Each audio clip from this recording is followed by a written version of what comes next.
Good morning. It is Sunday, April 26th, approximately 10:30 in the morning.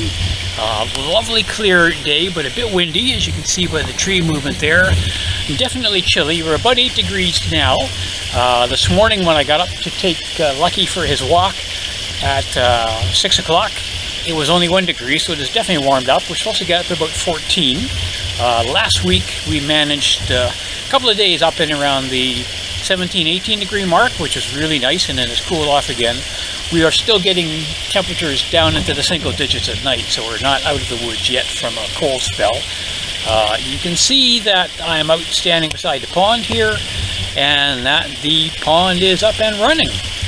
Now the water clarity, which is basically green and not clear at all, is because that water has been the water that was in here all winter long. So what I'm doing now is you can see on the far end there, my float valve, so that is going to fill the pond up to its normal operating level. I'll let the filters run for a while, and I will show you those in a moment, just to help clean up some of the debris and stuff that's in the pond and get the water moving a little more here.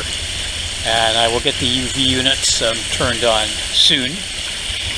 Once I have all that running, then I'm going to put in some beneficial bacteria into the filters and to help kind of kickstart things along the way. So on that note, I'm going to just take you over to the filter pit.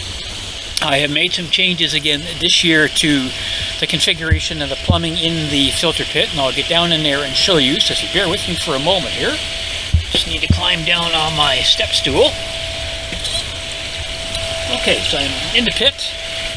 So I still have the two easy pods, as you can see.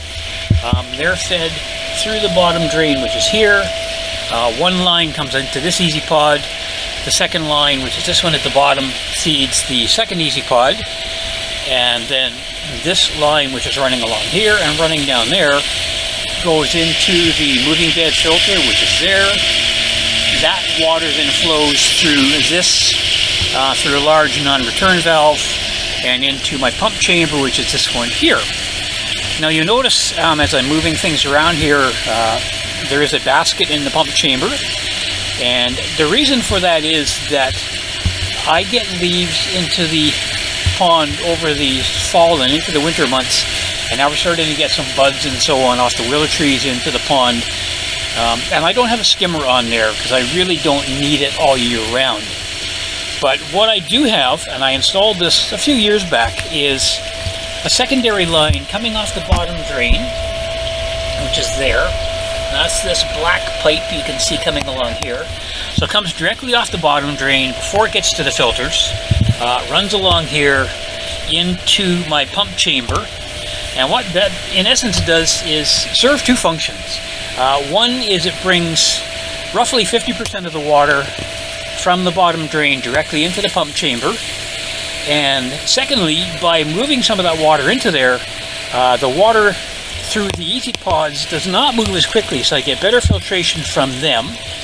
And the pump itself operates at a good level because the water stays constant, and it also helps keep the moving bed at a decent level for the flow in there as well.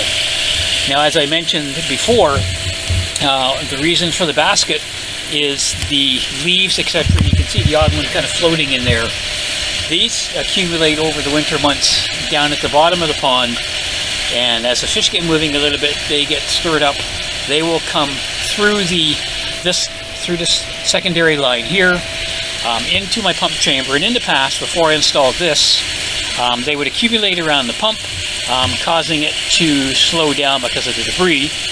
So I came up with the idea to put this in, so there's a hole in the bottom of it that fits the 2-inch pipe coming in. You can see the water movement there. So any debris that comes through the secondary line is automatically captured in the bucket here. The material that bypasses the secondary line goes into the easy pod filters, where it's very easily flushed out from that. And I say, and so far it seems to be working reasonably well. It's only been running for a couple of days now. And in addition to having that set up, what I've done this year is I reconfigured the plumbing to accommodate my two 40-watt UV units, which are here. Now last year, if you recall, and if I can, I'll try and find a little clip I can add to the video. the plumbing was kind of all over the place in here to accommodate those. So I thought I would change things up a little bit this year. So I have a single line coming up here from the pump. It goes through this Y here, feeds into this line and the one on the far side, which in turn feeds the 2 units, the UV units. And then the water flows either through the lines or through the UV units into another fitting here, and then directly into the pond. This is a valve that controls the flow going back into the pond. It's kind of hidden by a mess of wires here. That'll get tidied up in the next few days. And what I also incorporated in here is a valve on both of these, which will allow me to control how much water is flowing directly into the pond versus going through the UV units. And I say right now it's about, maybe 75% is going through the UV units. The rest is going through this line here directly. If I open these up fully, the majority of the water will go directly through the pipe here and bypass the UV units. So there's always going to be, a little bit of water flowing through these units here. I'm not worried about that. But the main thing was just to guarantee the flow that I needed and be able to control it. When we get into the warmer months, we get more sunlight in the pond, causing more algae. Then these valves will be fully closed, forcing all the water up through the chamber, or through the UV unit here, and back into the pond. The same on the other side. So that kind of regulates that. By having the valve there, that regulates how much water is going through the spray bar.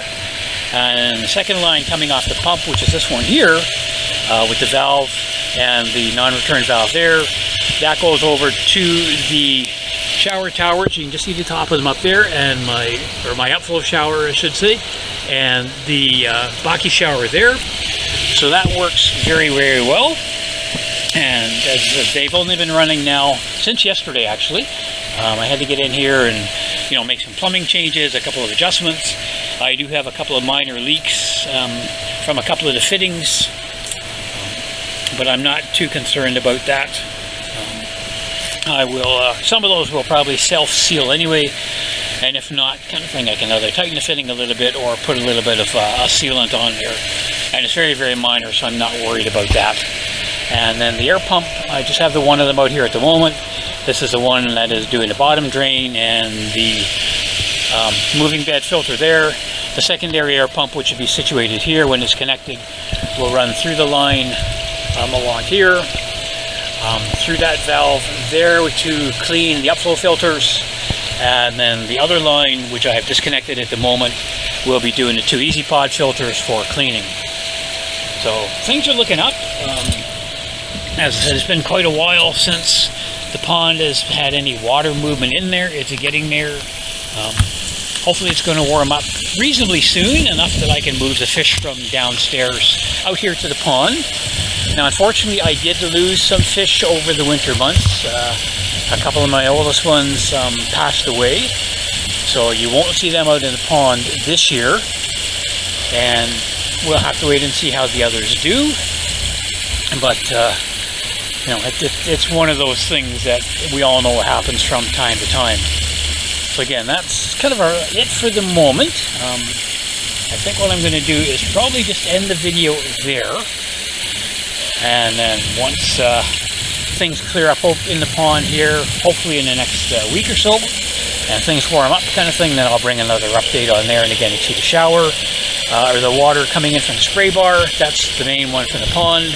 And the pump in the sump chamber, and then this one is the return from the upflow and the shower. So that's moving well, the water's moving well. You can see a little bit of debris that's kind of floating in there now. I do have a very large willow tree here, and that's all the little bits and pieces that are falling off and getting into the pond. And those will get skimmed out with a net later on. So on that note, as I said, what I'm going to do is just call it a day for now. I'll get the UVs plugged in a few moments, get them operating to start clearing this, and tidy up. I got a lot of kind of things going on in the garden shed there, a bit of a mess as you can see, and that will get sorted out, in the next few days. And hopefully everything is going to work well for the rest of the season. So I will, as I mentioned, end the video there. If you have any questions or comments, certainly please feel free to leave them in the comments section below here in the video. Please hit that like and subscribe button, as your support is very, very much appreciated. Take care, enjoy your hobby, and remember to keep calm and keep coy.